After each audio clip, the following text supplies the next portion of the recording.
Hello there. I hope you're doing so well. When we started our lesson this time on the types of essays, we looked at the narrative, the descriptive, and of course the argumentative essay. Today's lesson is going to focus on another type of essay, the informative essay. It's actually going to be our last type of essay for the term, the informative essay. There are many ways to inform your reader on a topic, from comparing and contrasting to providing a simple definition for that particular topic you've been asked to write on.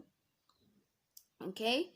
Now, in this lesson, you will be taught the informative essay and how you can use it to educate the reader through the use of different formats. All right. Now, the first thing we tend to ask yourself is, what is an informative essay? But before we go into that, I want to tell you a story. You know I love stories, right? Okay, you can listen or read along with me. It's Sunday night and Bellany was looking for any way possible to procrastinate on her assignment to write an essay. She thought to herself that it was going to be easy enough. All she needs to do is to recall Mrs. Yardley's simple explanation of an informative essay, which is to educate your reader on a topic.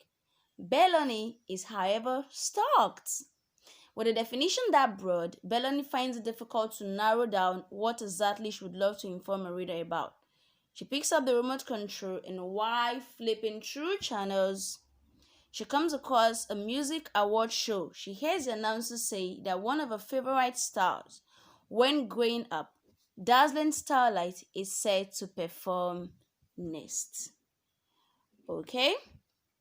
As Dazzling Starlight takes the stage, everyone is completely shocked. She comes out dressed in some kind of animal costume and she just keeps doing her dance move in a way that leaves everyone screaming for more. As the performance comes to an end, Bellany immediately starts thinking of a way to turn this into an informative essay. At this junction, Bellany's mind begins to fill with the different options that her teacher gave her. That is a scenario I created. We'll be using it much later. Formative essay comes in different forms. You can define a term, you can use compare and contrast. The truth is, no matter what form you decide to choose, I want you to always take note of certain things. They are really very important. The first thing is that an informative essay does not give the reader's opinion on the topic, and it does not even attempt to persuade the reader to change its or her beliefs. Don't forget that the main aim is to educate the reader. Now, we want to look at the informative essay using a definition. Okay? The definition essay is the most basic when it comes to an informative essay. The main goal is to provide an explanation, and it does this by using one of three methods. The first thing it can do is it can use synonyms to explain what the new term is similar to.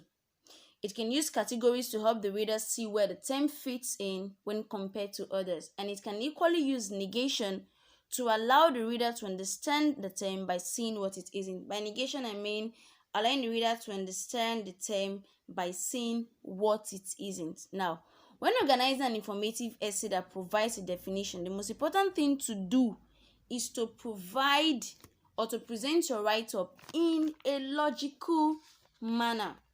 Okay?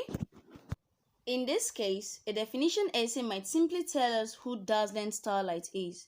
So when you begin to work on a rough draft for a definition-focused informative essay, you must ensure, take note of this, that introduction contains a thesis that has a compelling way of drawing a reader in. It has to pull the reader in to want to be interested in your work.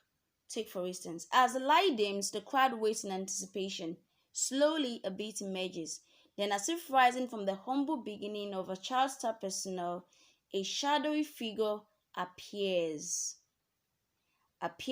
in a cloud of smoke on stage, ready to give an infamous performance no one will soon forget. As she makes her way across the stage, a spotlight shines down, showing off a new woman, no longer a little girl. This is the new Dazzling Starlight, the adult gospel sensation. Now, not bad, right? The truth is, to begin with a complete description of what you just saw, you need to tell the reader that you'll be defining the new adult gospel sensation, Dazzling Starlight.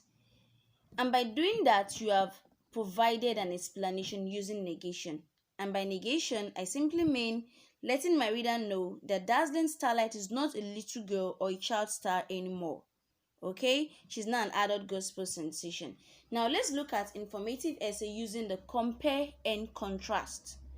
Although you may think that the definition of Dazzling Starlight adult gospel sensation could make for a good essay, you can also begin to think of some of the ways this performance is similar to the other ones that you may have seen in that same award ceremony, or let's say award show.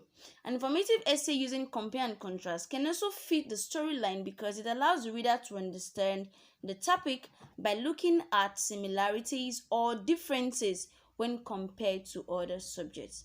Now, writing a compare and contrast informative essay would allow you to focus on Dazzling Starlight performance at the award show rather than you just simply defining her as a gospel star. Okay, so that is it for today's lesson. But before we go, let's quickly do the recap. Now, what have you learned so far in today's lesson? The first thing I would want you to recall is that the informative essay using a definition provides an explanation to the topic, and it actually makes use of three methods. The first is the use of what we call synonyms. Simply means explaining what the new term is similar to. Categories to help the reader see where the term fits in, and then of course the use of negation that allows the reader to understand the term by seeing what it isn't. Okay, informative essay using compare and contrast allows the reader to understand the topic by looking at similarities or differences compared to other subjects. So that is it for today's lesson. Now, before I leave, I want you to know that determination and passion can take you anywhere you want to go. You will always go so far as long as you have it. So take it anywhere you go. You will go very far. Okay? Tell yourself, I will be determined. I will be passionate about my studies, and you see things changing for you. Until our next lesson, it is bye for now. Stay safe.